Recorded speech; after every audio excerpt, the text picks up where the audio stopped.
Hello friends, मेरा नाम है शशांक सिंह और आप देख रहे हैं मेरा यूट्यूब चैनल। तो आज का जो टॉपिक है जिसके बारे में पढ़ेंगे, horizontal distribution of pressure. Last video में हम लोगों ने क्या पढ़ा था? वर्टिकल डिस्ट्रीब्यूशन ऑफ प्रेशर, जहां पे हम लोगों ने वर्टिकल मूवमेंट जो होता है हमारा एयर प्रेशर का, वो हमने सारी चीजें पढ़ी। अब यहाँ पे हम लोग हॉरिजॉन्टल मूवमेंट, यानी कि जो हमारा हाई प्रेशर से लो प्रेशर की तरफ मूवमेंट होता है। अगर आप ये डायग्राम देखो, बुक में दिया हुआ है, जैसे कि ये हाई प्रेशर दिखाया हुआ है, ये लो प्रेशर की तरफ जा रहा है, ठीक है।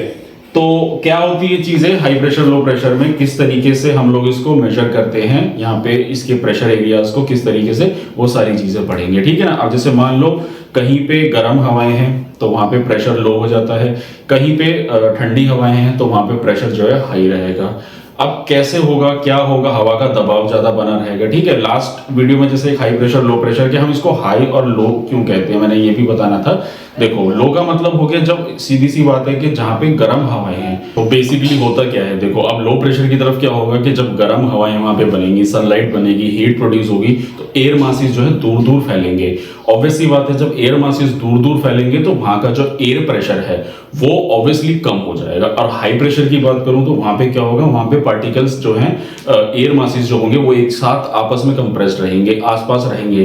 तो अगर प्रेशर को ठीक से समझना है तो प्रेशर का ठीक मतलब ये होता है कि जहां पे एयर मासेस ज्यादा गैप में होते हैं तो वो लो प्रेशर के एरिया हो जाता है, और जहां पे हाई प्रेशर मानना है तो वहां पे मासेस जो होते हैं वो आसपास होते हैं, ठीक है ना। इसीलिए हम इसको हाई प्रेशर लो प्रेशर कहते हैं। और लो प्रेशर एरिया कहां पे क्रिएट होगा? जहां पे गर्म हवाएं बनेंगी, ठीक है, तो एयर पार्टिकल्स चार्ज हो जाते हैं, इसलिए फिर वो अपवर्ड मूवमेंट होते हैं, ठीक। अब हाई प्रेशर लो प्रेशर मैंने आपको बता दिया। तो अब हम बात कर रहे थे हॉरिजॉन्टल डिस्ट्रीब्यूशन ऑफ प्रेशर के, यानी कि जो पूरा का पूरा, देखो अभी जैसे मान लो ये हमारा सरफेस है, लैंड एरिया है।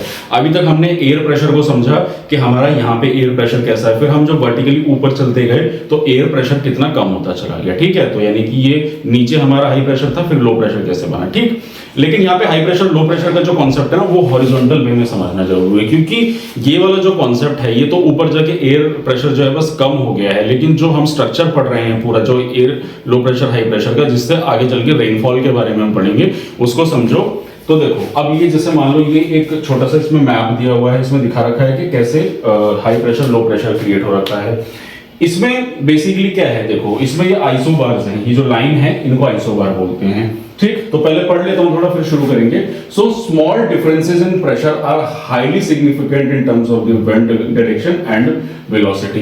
कहने का मतलब ये है कि जो स्मॉल डिफरेंसेस होगा, जैसे कि आइसोबार ये वाला आप देख रहे हो, 1020 MB का यहाँ पे प्रेशर है, और इसी के पास ही रिज दिख रहा है 1018 का, यानी कि दोनों का जो डिफरेंस है वो बहुत कम है।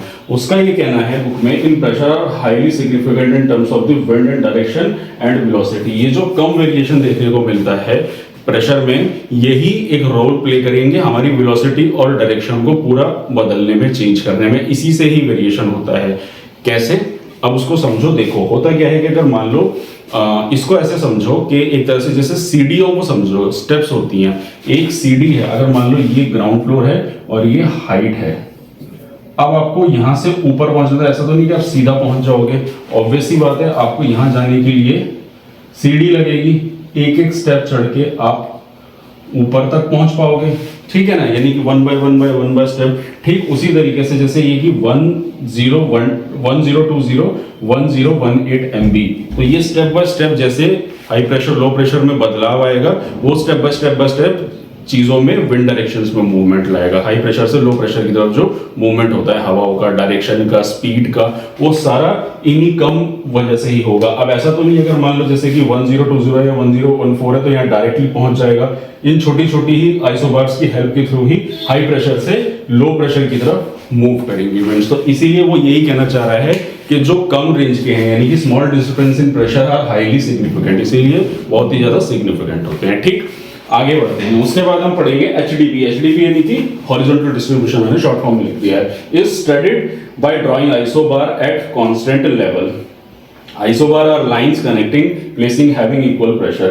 तो बेसिकली क्या होता है, इनको स्टडी करने के लिए हमें आइसोबार लाइन खींचनी पड़ती है। तो ये जितनी भी लाइनें आपको दिख रही है ना, ये सारी आइसोबार लाइन होती है। बेसिकली ज्योग्राफी में मैथमेटिकली इसको पूरा मेजर करने के लिए काम आता है। आप मैप अगर अभी भी देखोगे उसमें सी लेवल में आपको दिखाया जाएगा, जो आपने मैप लगाया होगा। तो ये आइसोबार क्या होते हैं, सेम लेवल के जो प्रेशर्स होते हैं उनको कनेक्ट करता है। जैसे 1018 MB का है तो ये एक अलग आइसोबार बना हुआ है, 1020 का है तो वो अलग है, 1016 का है तो देखो वो अलग आइसोबार है। ठीक है, बस यही कहना चाह रहा है इसमें। लेकिन इसमें जो इंपॉर्टेंट सवाल है जो इसमें बुक में बता रहा है, to eliminate the effect of altitude it is measured at any station after being reduced at sea level for purpose of comparison। इसको ध्यान से समझना, ये इसमें इंपॉर्टेंट पॉइंट है। देखो ये लैंड एरिया है, ये सारा पूरा डिस्ट्रीब्यूशन हो रखा है इसमें। अब कहने का मतलब ये है कि सर मान लो जैसे हम ये वाला ले लेते हैं 1018 पे, ये हमारा एक प्रेशर है। अब इसी के रास्ते में कहीं हमारा माउंटेन आ गया, तो फिर हम उसको कैसे मेजर करेंगे? अब याद करो पिछली वीडियो में मैंने क्या बताया था, जब हम वर्टिकली पढ़ते हैं सी लेवल पे हमारा जो प्रेशर है वो ज्यादा रहेगा, और जब हाइट पे जाएंगे, माउंटेन पे जाएंगे तो प्रेशर कम हो जाएगा। ठीक है, लेकिन जब हम हॉरिजॉन्टल मेजर करेंगे तो ऐसे केस में फिर ध्यान से समझना इसको कि हॉरिजॉन्टल केस में अगर इस रास्ते में माउंटेन आ गया तो फिर उसको हम 1018 कैसे मेजर कर सकते हैं? तो ऐसे केस में क्या होता है कि इसमें एल्टीट्यूड स्टेशंस बने होते हैं जिनका काम होता है इन चीजों को मेजर करना। तो उसमें क्या होता है कि जब इस तरीके से एवरेज निकालना होता है तो ऐसे केस में क्या करते हैं कि जो हाइट होती है ना उसको माइनस कर दिया जाता है, एल्टीट्यूड एंड हाइट, और वहां पे सी लेवल को मेजर करके एक पूरा कैलकुलेशन होती है। वो आपके काम की चीज नहीं है, उसको कैलकुलेट करके मेजर करके आइसोबार का जो एवरेज होता है वो निकाल लिया जाता है। ठीक है ना, तो वो यही इसमें बताना चाह रहा था। और अंत में लास्ट में इसमें यही बचता है कि लो प्रेशर के बारे में पढ़ेंगे तो is enclosed by one or more isobar with lowest pressure in culture. वो ये इस डायग्राम को शो कर रहा है कि जहां लो प्रेशर है वहां एक और एक से ज्यादा आइसोबार ऐसे एनक्लोज करके उसको कवर अप कर रहा है, और इसी तरीके से हाई प्रेशर में भी हाईएस्ट लो प्रेशर को डिनोट करता है। तो जो सबसे कम लो प्रेशर होगा वो सबसे अंदर वाला होगा, और जो सबसे हाई प्रेशर वाला होगा वो इधर भी शो करता है। तो इस तरीके से इसको डिफाइन करना चाह रहा है। तो बस यही टॉपिक था, इसमें और ज्यादा डिटेल में कुछ नहीं था। ये जो मेरे को आपको इसमें बताना था, इसमें यही मेन इंपॉर्टेंट पॉइंट था। तो जैसे एग्जाम पॉइंट ऑफ व्यू से ना अगर क्वेश्चन आता है तो ये जो एल्टीट्यूड वाला कॉन्सेप्ट है कि किस तरीके से मेजर किया जाएगा, तो स्टेशंस, इस तरीके से क्वेश्चन इसमें पूछा जा सकता है। ठीक है ना, तो यही था टॉपिक जिसमें मैंने आपको इसके बारे में बताया। अब हम अगले वीडियो में आगे जो टॉपिक है वो बहुत ही ज्यादा इंपॉर्टेंट है, वो उसके बारे में हम जानेंगे। तो यही था मेरा आज का टॉपिक। तो अगर आप लोगों को मेरा काम पसंद आ रहा है, अगर आप लोगों को मेरी वीडियो अच्छी लग रही है तो मेरे चैनल को सब्सक्राइब कीजिए, मेरी वीडियो को लाइक कीजिए, कॉमेंट में कोई भी डाउट है तो पूछिए।